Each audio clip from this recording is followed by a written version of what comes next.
Hello world, selamat kembali ke siri Microbit. Saya Alina dan hari ini kita akan membina sang gajah dan belalainya.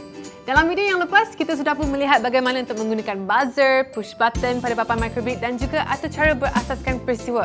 Untuk video kali ini, kita akan memperkenalkan komponen luaran baru iaitu Servo motor.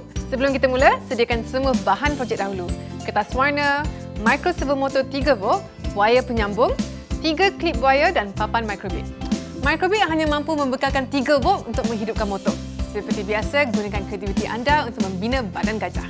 Pastikan belalai gajah berasingan daripada badannya. Tebuk lubang pada muka gajah di bahagian belalainya. Sambungkan wire penyambung dengan servo motor.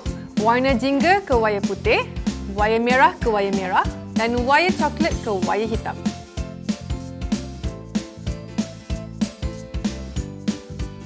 Masukkan servo motor pada lubang tersebut.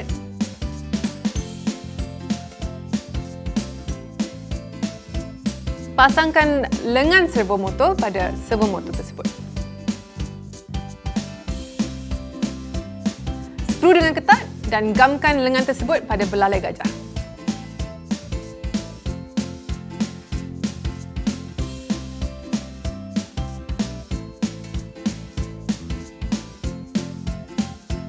Klipkan wire berwarna putih pada pin kosong, wire berwarna hitam pada GND dan wire merah pada 3 volt.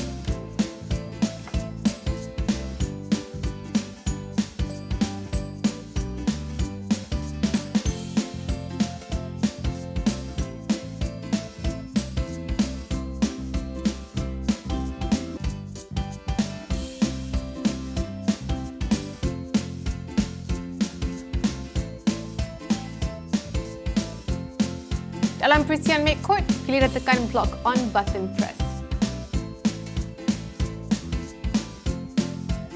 Di bawah advance, tekan extension dan kemudian tekan servo extension. Blok servo akan menjelma dan tarik blok set servo untuk block on button A press.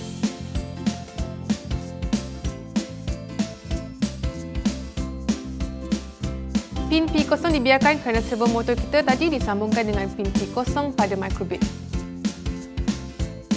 Ubah posisi pertama daripada 90 darjah kepada 160 darjah.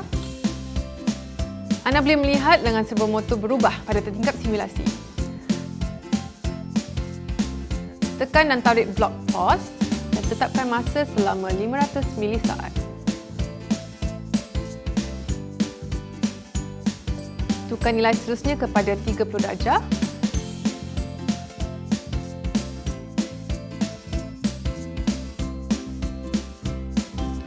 Ulang blok-blok yang sama untuk lengan motor kembali ke posisi asal.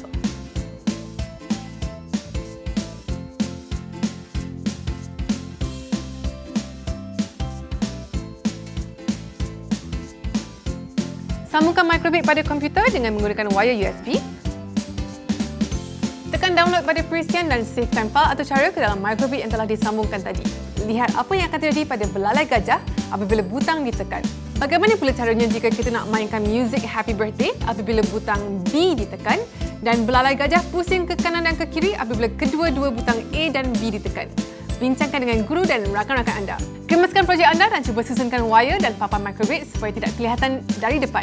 Projek Gajah dah siap. Cabaran anda sebelum ke episod seterusnya ialah cuba mengubah posisi belalai gajah apabila Microbit digoncang. Macam mana tu? Selamat mencuba!